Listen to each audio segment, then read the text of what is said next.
Hi and welcome. If your baby's crying or feeding issues are due to cranial strains, this short video is for you and your baby. If you have tried everything and nothing seems to help, it might be that your beautiful newborn baby may need the help contained in this video, especially so if there were birthing issues involved. Before we start, we would like to emphasize that whilst medical causes of a persistently crying baby are actually quite rare, the consequences of missing the diagnosis can be life-changing. Only for this reason, please do remember that osteopaths, like chiropractors and physiotherapists, are not generally doctors. So we always advise that you have your baby checked by a pediatrician or a medical doctor. It is entirely possible that if baby lies in one position for too long at a time, baby may develop a sore head. So when baby is asleep, try gently turning baby's head from one side to the other. Of course, baby may turn it back again, but do what you can, it all helps. Also, when baby is awake, try putting toys on the other side of the crib, so baby has to turn his or her head to see the toys. And similarly, you can also try turning the crib around by 180 degrees each morning.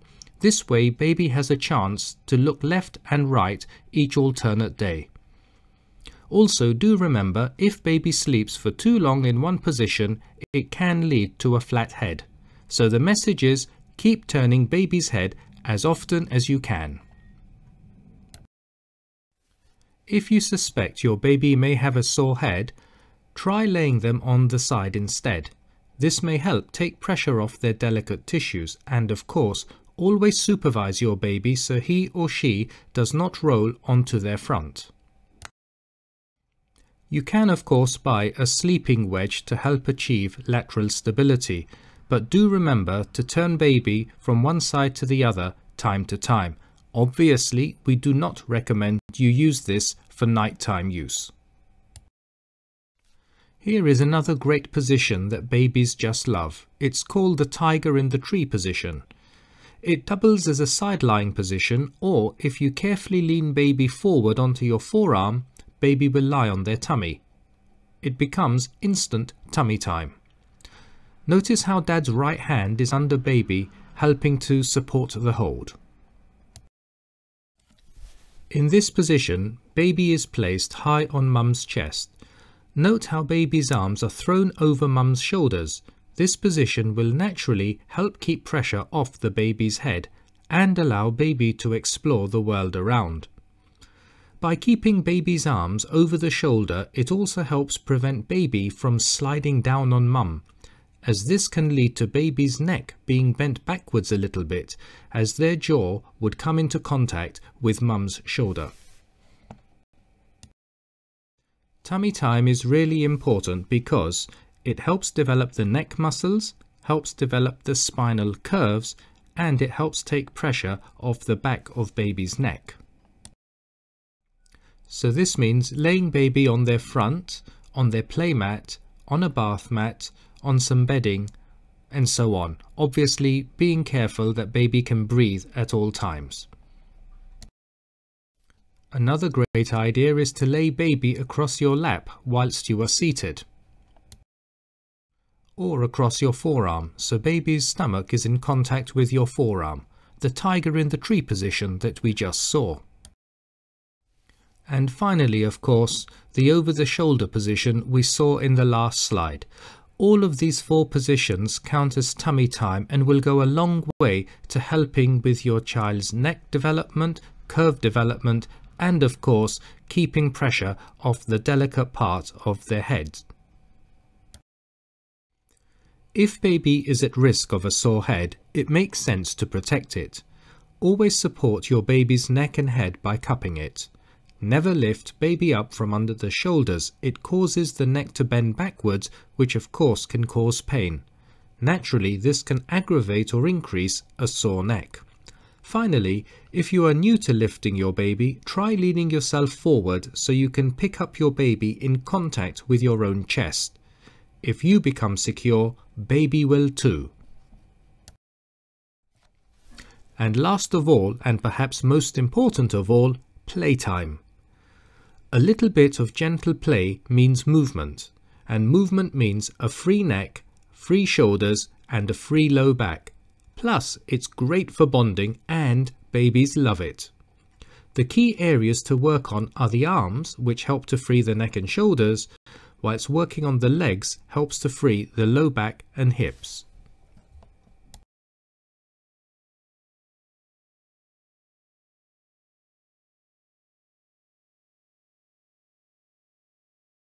So I'm just going to run through. So when the little man's asleep, we can take his head and turn him this way when he's asleep.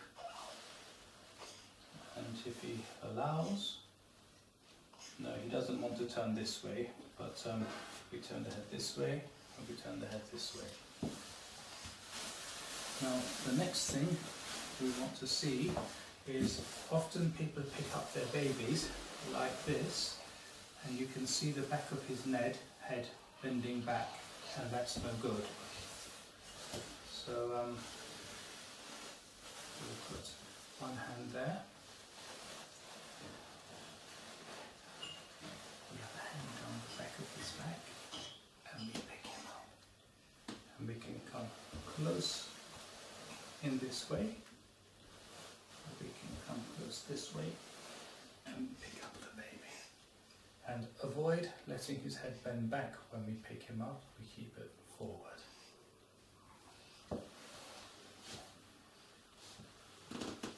We can hold a little man like this. Maybe like this, from this position. This is his tummy time. This is one way of giving him tummy time. And also, if we want, yes, that's a nice little statement. And if we lay him on his side, we can gently stretch the right side of his neck, if his neck is also tight. And the last thing we can do, oops-a-daisy, when we are holding our baby with great love and affection, when we look at our child, avoid letting his head go back, because sometimes when parents look, they let the child's head flop back. So we try and encourage a bend forward position. And that way we can still maintain eye contact without having the neck from the neck. And the other one we can do is over the shoulder, like this, and in particular... You need to move to your right a bit. Thank you. And you can see his arms are actually over.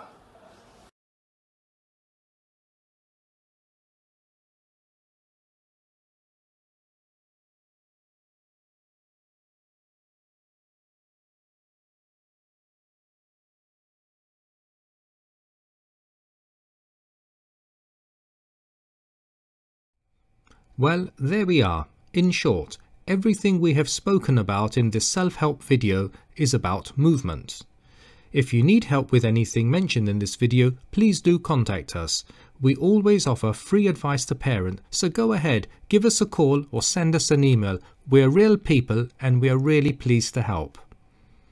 Now, I'd like to end on a personal note by telling you my story in 3 quick slides. I have 2 beautiful daughters of my own, now fully grown up of course. They were born with significant cranial strains. In fact, my first daughter suffered heavily, so much so one of her eyes was compressed into a small size. This must have been painful for her. In fact, she cried relentlessly. So I know as a father and an osteopath exactly what this means, and how to help bring calmness and tranquility back into her little life. And finally, I'm a great believer that if you can keep your baby comforted, calm and relaxed, there will be more happy hormones for baby to enjoy. I believe this makes for a confident, happy child, where calmness and harmony are fostered as a natural part of their personality. And what greater gift might you give your child at the start of their brand new life?